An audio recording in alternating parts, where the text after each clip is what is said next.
আসসালামু আলাইকুম প্রিয় শিক্ষার্থী ভাই বোনেরা, তোমরা যারা 2025 সালের এইচএসসি পরীক্ষার্থী আছো, তাদের মধ্যে যারা ব্যবসায় শিক্ষা শাখার স্টুডেন্ট আছো, ব্যবসায় শিক্ষা শাখার স্টুডেন্ট, তাদের জন্য আজকে আমি হিসাব বিজ্ঞান দ্বিতীয় পত্রের সাজেশন নিয়ে হাজির হয়েছি।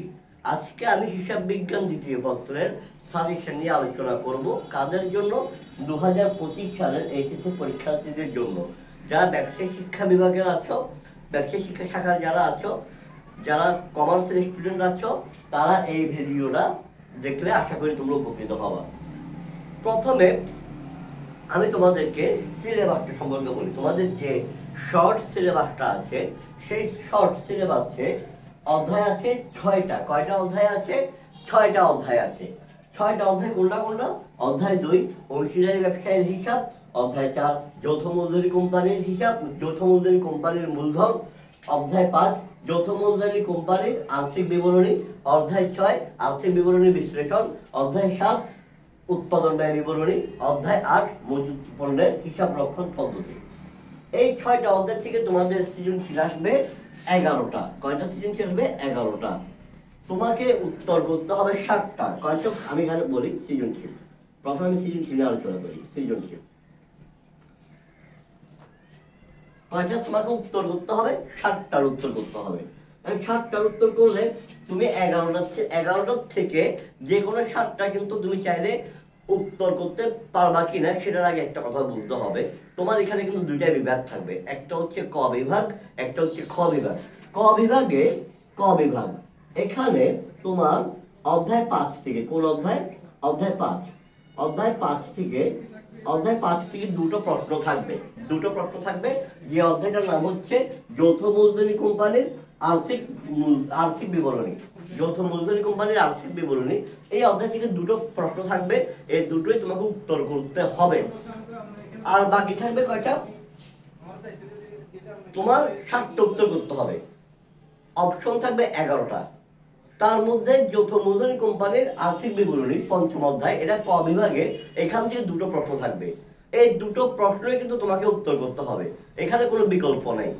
ওখানে প্রশ্ন দেওয়া থাকবে দুটো, ক বিভাগে প্রশ্ন দেওয়া থাকবে দুটো, তোমাকে উত্তর করতে হবে এই দুটো ক বিভাগ থেকে। তাহলে আর কয়টা উত্তর করতে হবে? 7টার মধ্যে দুটো উত্তর তুমি করে ফেললা, আর করতে হবে 5টা। তাহলে 7টার মধ্যে দুটো উত্তর করতে হবে। অপশন ছিল 11টা। 11টার মধ্যে ক বিভাগে দুটো চলে গেছে। দুটো প্রশ্ন আসবে, দুটোই উত্তর করতে হবে। আর প্রশ্ন আছে 9টা, তোমার লিখতে হবে আর 5টা। এই যে বাকি যে 9টা প্রশ্ন আছে, ওখান থেকে তোমাকে লিখতে হবে 5টা। তুমি ক বিভাগ থেকে ওই বাকি, ওগুলো হচ্ছে খ বিভাগ। কোন বিভাগ? খ বিভাগ। তুমি ক বিভাগ থেকে দুটো লেখার পরে, দুটো থেকে দুটো আসবে, দুটো লিখবা। লেখার পরে খ বিভাগ থেকে বাকি 9টা আসবে, সেখান থেকে তোমাকে 5টার উত্তর করতে হবে। এখন তুমি কোন কোন টপিক গুলো পড়বা? অধ্যায় 5 যারা A+ পেতে চাও, যারা ভালো রেজাল্ট করতে চাও, যারা অ্যাকাউন্টে একটা ভালো নাম্বার তুলতে চাও, তারা অধ্যায় 5টা কোনো মতেই বাদ দিতে পারবা না। ক্লিয়ার কাট কথা এটা। এখন এই সাজেশনে আমি কিছু কথা বলবো। প্রথম কথা হচ্ছে, যাদের অবস্থা খুবই খারাপ, যারা মনে করো যে ভাই আমি কোনো মতে পাস করলেই হবে, অথবা অবস্থা যাদের আসলেই খারাপ, খুব খারাপ অবস্থা, বাজে অবস্থা, হ্যাঁ, যারা এই যে যৌথ মূলধনী কোম্পানির আর্থিক বিবরণী ধরতে চাইতেছো না, কিংবা তোমার এটা তো বাদ দাও, তুমি 6টা অধ্যায় থেকে যারা এখনো 2টা অধ্যায় ভালোভাবে করো নাই, বিষয়টা দুঃখজনক, তাদের উদ্দেশ্যে বলি, তোমরা পাস করার জন্য তোমরা কি করতে পারো? প্রথমে পাস করার সাজেশন দিয়ে দেই। পাস করার জন্য তুমি যেটা করতে পারো, তুমি পাস করার জন্য তুমি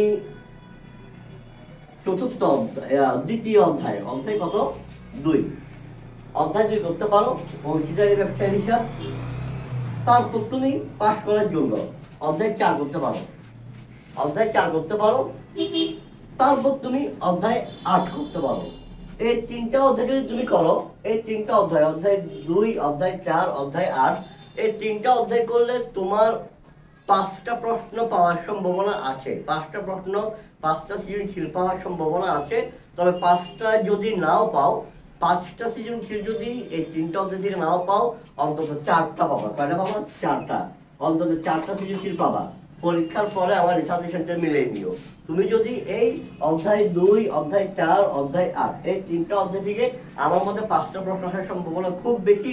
তবে যদি 5টা প্রশ্ন কোনো কারণে নাও আসে, আমি 100% শিওর বলতে পারি যে এখান থেকে 2, 4, 8 এই 3টা অধ্যায় থেকে 4টা প্রশ্ন অন্তত তোমরা পাবা। ওই 4টা প্রশ্ন উত্তর করলেই তোমরা পাস করে ফেলার সম্ভাবনা খুব বেশি সৃজনশীলে। আর এমসিকিউর জন্য এই 3টা অধ্যায় যদি দেখো, তোমাদের 30-এ 10 পাইলে পাস। এমসিকিউতে পাস হচ্ছে 30-এ 10, 30-এ 10 পাইলে পাস। এই 3টা অধ্যায় যদি তুমি দেখো, অধ্যায় 2, অধ্যায় 4, অধ্যায় 8, আশা করি এখান থেকে তুমি 12 থেকে 13টা এমসিকিউ পাবা। 12 থেকে 13টা এমসিকিউ পাবা। আর যদি তুমি আরেকটু রিস্ক ফ্রি হতে চাও, যারা পাস করার টেনশনে আসো তাদেরকে বলছি, বারবার বলতেছি, তোমরা এই 3টা অধ্যায় তো ম্যাথ করবা, এর পাশাপাশি আর যে কোনো একটা অধ্যায়ের বেসিক কনসেপ্টটা বুঝে গেলে ওইখান থেকে যদি 1-2টা এমসিকিউ পাও, তাহলেও তোমাদের লাভ। ঠিক আছে? তবে আমার যে ধারণা যে অধ্যায় 2, অধ্যায় 4, অধ্যায় 8 এই 3টা অধ্যায় থেকে তুমি 12 থেকে 13টা এমসিকিউ খুব আরামসে কমন পেয়ে যাবা, এটা আমার ধারণা। ঠিক আছে? এবার আসো, যারা A+ পেতে চাও, যারা ভালো নাম্বার পেতে চাও, যারা ভালো নাম্বার পেতে চাও, তাদেরকে আবারও বলছি, ক বিভাগ থেকে 2টো আসবে, 2টাই লিখতে হবে। তোমার ভাই পঞ্চম অধ্যায়ে স্কিপ করার কোনো সুযোগ নেই, বাদ দেওয়ার কোনো সুযোগ নেই, ক্লিয়ার কাট কথা। এবার আসো, খ বিভাগ থেকে আর বাকি 9টা অপশন আছে। 11টার মধ্যে তো ক বিভাগ 2টা অপশন গেছে গা, 2টা থেকে 2টাই লিখতে হবে। তাহলে আর আছে 9টা প্রশ্ন, তুমি ক বিভাগ থেকে 2টা লিখে ফেলছো, আর লিখতে হবে 5টা, তাহলে 7টা হবে। এই 5টার জন্য তোমাকে বলবো, তুমি এখানে অংশীদারি ব্যবসায়ের হিসাব এই অধ্যায়টা করবা। এটা খুবই সহজ একটা অধ্যায়, যৌথ মূলধন কোম্পানির মূলধন, এই অধ্যায়টা করবা। এটা খুব সহজ একটা অধ্যায়। আবার বলছি, দেখো প্রথমে বলি, ক বিভাগ থেকে 2টা, এই পঞ্চম অধ্যায় তো তুমি করে ফেলছো, পঞ্চম অধ্যায় তুমি করে ফেলছো ক বিভাগ থেকে। ঠিক আছে? 2টাই গেল না, আর 5টার কথা বলছো, আর 5টা অংশীদারি ব্যবসায়ের হিসাব করতে পারো, যৌথ মূলধনী কোম্পানির এটা করতে পারো। তারপর তুমি আর্থিক বিবরণী বিশ্লেষণ এই এতটুকু করতে পারো। আর্থিক বিবরণী বিশ্লেষণ এতটুকু করলে আমার যেটা বিশ্বাস, আর মজুত পণ্যের হিসাব রক্ষণ পদ্ধতি, এখানে জাস্ট ফিফো আর ওয়েট এভারেজ মেথড, এই দুটো দেখে গেলে আশা করি হয়ে যাবে, ফিফো আর ওয়েট এভারেজ মেথড। ঠিক আছে? এই যে মজুত পণ্যের হিসাব রক্ষণ পদ্ধতি, এখানে তুমি ফিফো আর ওয়েট এভারেজ মেথড, অর্থাৎ ফিফো এবং ভারযুক্ত গড় পদ্ধতি, যেটা করে গেলে হবে। মূল কথা হচ্ছে, যারা খুব ভালো রেজাল্ট করতে চাও, তারা প্রথমে অংশীদারি ব্যবসায়ী হিসাব এখানে করে, এখানে আশা করি 2টা পাবা। যৌথ মূলধনী কোম্পানির মূলধন, এখানে তুমি কমপক্ষে 1টা পাবা।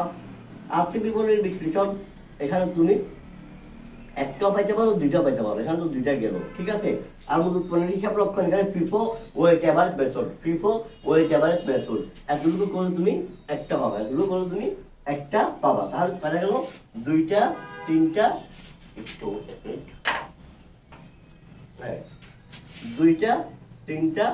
5টা, 6টা, 7টা, 7 এখানে চলে গেল। ঠিক আছে? যারা খুব ভালো রেজাল্ট করতে চাও, A+ পেতে চাও, হ্যাঁ এখানে দেখো, তুমি একটা জিনিস দেখো, যদি আমি এখানে কমন হিসেবে কম বললাম, দেখো আমি তোমাকে একটা কথা বলে দিই ভাই, দেখো আমার কথাটা, দ্বিতীয় অধ্যায় তো পঞ্চম অধ্যায় যেটা আছে যৌথ মূলধনী কোম্পানির আর্থিক বিবরণী, এখান থেকে তো 2টা চলে গেছে। ঠিক আছে? আর আছে কয়টা? 9টার জন্য অধ্যায় আছে কয়টা? 1, 2, 3, 4, 5টা অধ্যায় আছে।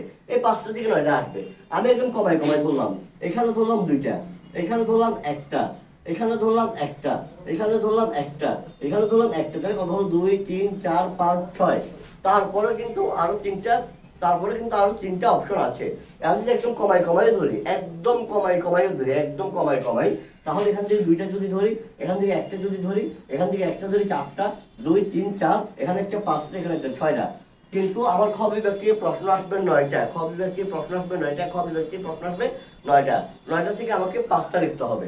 ক বিভাগে তো 2টা থেকে 2টা, এখন বলবো যে স্যার 9টা থেকে 5টা মানে 11টা থেকে 7টা লিখতে হতো, যার মধ্যে 2টা কিন্তু পঞ্চম অধ্যায়ে চলে গেছে বাধ্যতামূলক, আর 9টা থেকে 5টা, তার মধ্যে একদম কমাই ধরুন এখানে কয়টা হচ্ছে? 2, 3, 4, 5, 6, আরো 3টা অপশন আছে।